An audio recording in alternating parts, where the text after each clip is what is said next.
नमस्कार दोस्तों, आप देख रहे हैं आई फैक्ट कोर्स। मैं हूं आपका दोस्त राजेश कुमार। चलिए बढ़ते कहानी की ओर। यूँ तो हमारे भारत देश में जब हॉन्टेड प्लेसेस की बात होती है तो उसमें भानगढ़ किले का नाम सबसे ऊपर आता है। राजस्थान में मौजूद 500 साल पुराने किले का लोगों में कुछ ऐसा खौफ है कि यहाँ पर लोग दिन में भी जाने से डरते हैं और यहाँ तक भी कहा जाता है कि रात के समय कोई भी इंसान इस किले में जाता है तो फिर कभी वापस लौटकर नहीं आता। तो फिर भानगढ़ किले का इतिहास क्या है, आखिर क्यों आज इसको इतना भूतिया माना गया है, यह सब बातें आप जानने वाले हैं इस वीडियो में। दोस्तों, भानगढ़ इस किले का निर्माण आमेर के शासक राजा भगवंत दास ने 1573 में अपने छोटे बेटे माधव सिंह के लिए करवाया था। उस समय यह किला पूरी तरह से खुशहाल हुआ करता था और इस किले के अंदर और इसके चारों तरफ लोगों की घनी आबादी रहा करती थी। लेकिन फिर अचानक एक ऐसी अनहोनी हुई जिससे कि इस किले की खुशियां हमेशा के लिए ख़त्म हो गई और एक समय खुशहाल नज़र आने वाला यह किला एक भूतिया जगह में बदल गया और लोगों के मन में इस किले का ऐसा खौफ बैठ गया कि उन्होंने इसे छोड़ना ही शुरू कर दिया, जिसका नतीजा यह हुआ कि यह किला और इसके आसपास के इलाके पूरी तरह से वीरान हो गए। यहाँ तक कि आज भी यह किला सैकड़ों सालों से इसी तरह से वीरान पड़ा हुआ है, जो कि देखने में बहुत ही अफसोसजनक नज़र आता है। इसके बारे में लोग कहते हैं कि किले से लोगों के चीखने, चिल्लाने, रोने और घुंघरुओं की रस्मई आवाज़ें आती हैं। साथ ही बहुत से लोग ये भी दावा करते हैं कि जो कोई भी इस किले में रात के समय गया है वह फिर कभी भी वापस लौटकर नहीं आया है और यही वजह है कि दिन में भी बहुत कम लोग इस किले के अंदर जाने की हिम्मत कर पाते हैं। अब ऐसे में सवाल हर किसी के मन में ज़रूर आता है कि इस किले के साथ ऐसा क्या हुआ था कि इसको इस तरह से शापित और भूतिया माना जाने लगा। असल में इस किले के हॉन्टेड होने के पीछे लोगों द्वारा एक नहीं बल्कि अलग अलग कहानियाँ बताई गई हैं, लेकिन उन सभी में सबसे फेमस, जिस पर लोगों द्वारा सबसे अधिक भरोसा किया जाता है, वह है राजकुमारी रत्नावती की कहानी। कहते हैं कि जब इस किले का निर्माण करवाया गया था तब इसमें रत्नावती नाम की एक बेहद खूबसूरत राजकुमारी रहा करती थी। उस समय राजकुमारी रत्नावती की उम्र 18 साल थी और उनकी खूबसूरती की चर्चाएं दूर दूर तक हुआ करती थी। उनकी खूबसूरती के कारण से ही बहुत से अलग अलग इतिहासों के राजकुमार उनसे शादी करने की इच्छा रखते थे, जिसके चलते अक्सर ही राजकुमारी रत्नावती के लिए शादी के प्रस्ताव आते ही रहते थे। लेकिन राजकुमारी ने तब तक किसी के भी प्रस्ताव को स्वीकार नहीं किया था। दोस्तों, एक बार राजकुमारी अपनी कुछ सहेलियों के साथ खरीदारी के लिए बाजार गई हुई थी और बाजार में ही वह इत्र की एक दुकान पर रुकी और वहाँ से अपने लिए इत्र खरीदने लगी कि इतने में ही उस दुकान से कुछ दूर पर खड़े सिंघिया सेवड़ा नाम के व्यक्ति की नज़र राजकुमारी पर पड़ी। सिंघिया सेवड़ा उसी राज्य का रहने वाला था और वह काले जादू का महारथी था।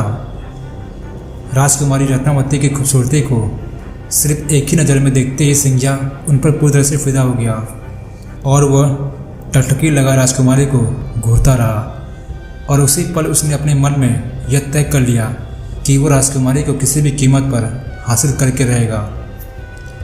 अब क्योंकि वो तंत्र मंत्र और काले जादू को जानता था, इसीलिए उसने राजकुमारी के पसंद किए हुए इत्र की बोतलों में से एक बोतल चुपके से उठाई और उस बोतल पर कुछ तंत्र मंत्र और काला जादू करके उसे धीरे से वापसी में उसी जगह पर रख दिया। असल में वह अपने मंत्र विद्या से राजकुमारी को अपने वश में करना चाहता था और उसका यह षड्यंत्र काफ़ी हद तक सफल भी हो गया था, क्योंकि राजकुमारी ने उसे इत्र के साथ छेड़छाड़ करते हुए देखा भी नहीं था। और फिर राजकुमारी इत्र की शीशी लेकर अपने किले की तरफ वापस जाने लगी। साथ ही सिंघिया सेवड़ा भी छिप छिपाकर राजकुमारी का पीछा करने लगा। हालांकि अभी राजकुमारी सिर्फ कुछ ही दूर पहुंची थी, तब उनकी एक सखी ने बताया कि एक अनजान व्यक्ति ने इत्र की शीशी पर काला जादू किया हुआ है। असल में राजकुमारी की उसी सहेली ने सिंघिया सेवड़ा को इत्र के शीशे पर काला जादू करते हुए देख लिया था, लेकिन वह डर की वजह से दुकान में कुछ भी नहीं बोल पाई थी। अब राजकुमारी को जैसे ही काले जादू की बात पता चली तो उन्होंने वह इत्र की शीशी को रास्ते में पड़े हुए एक विशाल आकार के पत्थर पर दे मारी। पत्थर पर पड़ते ही वह शीशी टूट गई और सारा इत्र उसी पत्थर पर बिखर गया। और दोस्तों, इस तरह से इत्र पर किया गया वह काला जादू उस पत्थर में आ गया। इसके बाद से वह पत्थर खुद ब खुद लुढ़कते हुए सिंघिया सेवड़ा की तरफ बढ़ने लगा। दरअसल सिंघिया सेवड़ा ने उस इत्र पर ऐसा जादू किया था कि जो भी कोई इस इत्र को लगाता वह खुद ही उस तांत्रिक सिंधिया की तरफ खींचा चला था। और जो कि वह इत्र पत्थर पर लग गया था, इसलिए वह पत्थर बड़ी तेज़ी से उसकी तरफ बढ़ने लगा। पत्थर ने लुढ़कते हुए उस तांत्रिक सिंधिया को कुचल दिया, जिससे कि उसकी मौत हो गई। लेकिन मरने से पहले सिंघिया सेवड़ा ने यह श्राप दे दिया कि राजकुमार समेत इस किले में रहने वाले सभी लोग जल्द ही एक दर्दनाक मौत मरेंगे और उनकी आत्माएं हमेशा के लिए इस किले में भटकती रहेंगी। इस हादसे के कुछ ही समय बाद भानगढ़ और उसके करीबी राज्य अजबगढ़ के बीच में एक युद्ध छिड़ गया। और दोस्तों, अजबगढ़ की सेना बहुत ज़्यादा ही शक्तिशाली थी।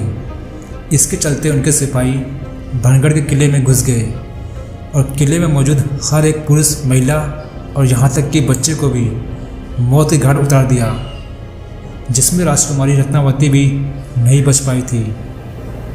और दोस्तों, कहते हैं कि इस खतरनाक कत्लेआम में यह किला स्थापित हो गया था और उस नरसंहार में मारे गए मासूम लोगों की आत्माएं इस किले के अंदर ही भटकने लगी थीं।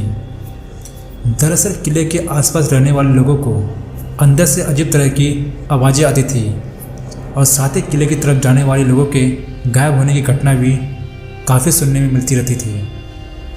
और दोस्तों, इन सभी चीज़ों के चलते ही किले के आसपास रहने वाले लोगों ने भी अपनी बस्तियां छोड़कर दूसरी जगह पर रहना शुरू कर दिया।